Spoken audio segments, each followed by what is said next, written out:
पुष्पं फलं तोयं यो मे भक्त्या प्रयच्छति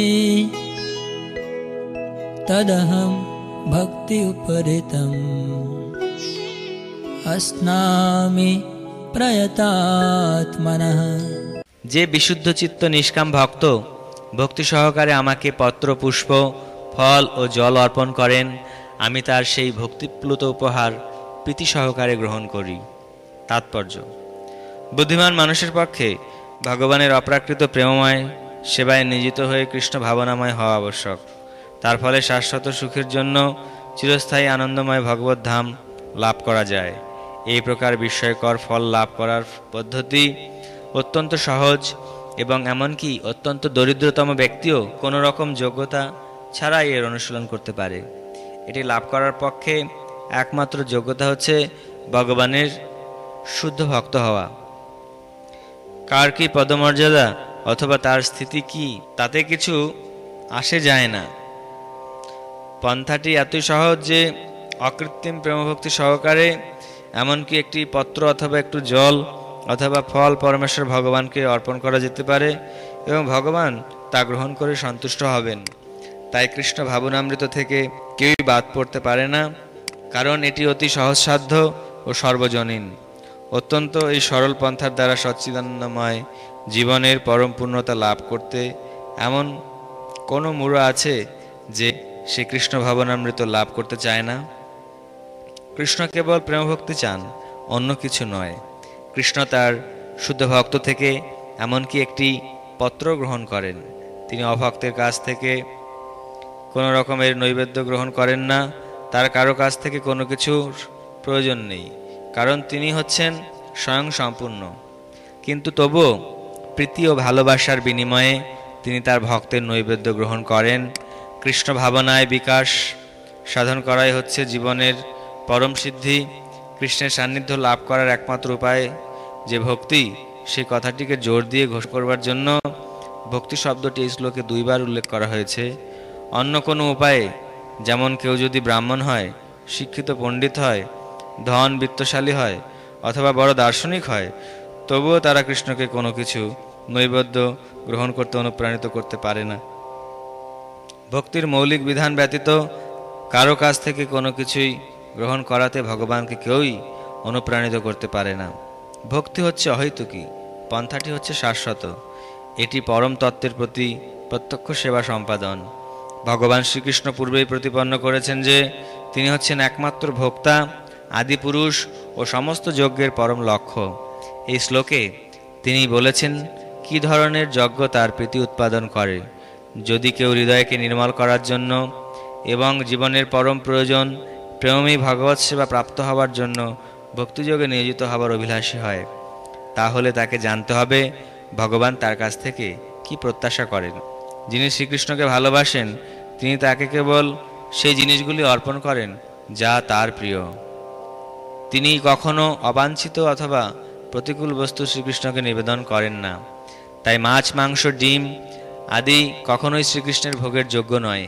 যদি শ্রীকৃষ্ণ চাইতেন যে এই সমস্ত দ্রব্যগুলি তাকে অর্পণ করা হোক, তাহলে তিনি সেই কথা বলতেন, কিন্তু তার পরিবর্তে তিনি বলেছেন যে পাতা, ফুল ও জল আদি দ্রব্যই যেন কেবল তাকে অর্পণ করা হয়। আমাদের বোঝা উচিত যে তিনি মাছ, মাংস, ডিম আদি কখনোই গ্রহণ করেন না। শাক সবজি, অন্ন, ফল, দুধ ও জল মানুষের উপযুক্ত আহার। ভগবান শ্রীকৃষ্ণ নিজে সেই বিধান দিয়ে গেছেন। এই সমস্ত সাত্ত্বিক সামগ্রী ব্যতীত আমরা যদি অন্য কিছু আহার করি, তবে তা কখনোই শ্রীকৃষ্ণকে নিবেদন করে তার প্রসাদ রূপে গ্রহণ করা যায় না, কারণ তিনি কখনোই তা গ্রহণ করেন না। অতএব যদি আমরা মাছ, মাংস আদি নিষিদ্ধ পদার্থ ভগবানকে অর্পণ করি, তাহলে তা প্রেমময়ী ভগবত ভক্তির প্রতিকূল আচরণ করা হবে। 3য় অধ্যায়ের 13 শ্লোকে ভগবান শ্রীকৃষ্ণ বর্ণনা করেছেন যে কেবলমাত্র যজ্ঞাবশিষ্ট অন্নই হচ্ছে শুদ্ধ। তাই যে সমস্ত মানুষ পারমার্থিক উন্নতি এবং মায়ার বন্ধন থেকে মুক্তির অভিলাষী, তাদের পক্ষে এই অন্নই হচ্ছে আহার্য। ভগবানকে উৎসর্গ না করে যারা খাদ্য আহার করে, ভগবান সেই একই শ্লোকে বলেছেন যে তারা তাদের পাপ ভক্ষণ করে। পক্ষান্তরে তাদের প্রতিটি গ্রাস তাদেরকে মায়াজালের বন্ধনে আবদ্ধ করে। কিন্তু কেউ যদি শাক সবজির ব্যঞ্জন বানিয়ে শ্রীকৃষ্ণের প্রতিকৃতি অথবা অর্চা বিগ্রহকে তা নিবেদন করে বন্দনাপূর্বক সেই সামান্য নৈবেদ্য গ্রহণ করার প্রার্থনা করে, তবে তার জীবনে উত্তরোত্তর উন্নতি সাধিত হয়, দেহ শুদ্ধ হয় এবং মস্তিষ্কের কোষগুলি সূক্ষ্ম হয়, যার ফলে পবিত্র নির্মল চিন্তা করা সম্ভব হয়। তবে সবসময় আমাদের মনে রাখতে হবে যে এই সমস্ত ভোগ যেন প্রেম ভক্তি সহকারে নিবেদন করা হয়। শ্রীকৃষ্ণ যেহেতু সমস্ত সৃষ্টি সব কিছুর একমাত্র অধিকারী, তাই আমাদের উৎসর্গীকৃত ভোগ গ্রহণ করার কোনো আবশ্যকতা তার নেই। কিন্তু তবুও আমরা যখন তার প্রীতি উৎপাদন করবার জন্য তাকে নৈবেদ্য অর্পণ করি, তখন তিনি তা গ্রহণ করেন। আর ভোগ তৈরি করা এবং নিবেদন করার গুরুত্বপূর্ণ বিচার হচ্ছে তা করা উচিত শ্রীকৃষ্ণের প্রতি প্রেমভক্তি সহকারে। নির্বিশেষবাদী দার্শনিকেরা যারা মোহাচ্ছন্ন হয়ে মনে করে যে পরমতত্ত্ব ইন্দ্রিয়বিহীন, ভগবদ্গীতার এই শ্লোকটি তাদের বোধগম্য হয় না। তাদের কাছে এটি কেবল রূপক অলঙ্কার মাত্র, অথবা তারা এটিকে গীতার প্রবক্তা শ্রীকৃষ্ণ যে একজন সাধারণ মানুষ তার প্রমাণ বলে মনে করে। কিন্তু যথার্থ সত্য হচ্ছে যে পরমেশ্বর ভগবান শ্রীকৃষ্ণ দিব্য ইন্দ্রিয় সম্পন্ন। শাস্ত্রে বলা হয়েছে যে তার প্রতিটি ইন্দ্রিয় অন্য সমস্ত ইন্দ্রিয়ের কাজ করতে সক্ষম। সেটি হচ্ছে শ্রীকৃষ্ণকে অদয় পরম তত্ত্ব বলার অর্থ। তিনি যদি ইন্দ্রিয়বিহীন হতেন তাহলে তাকে সরৈশ্বর্যপূর্ণ বলা হতো না।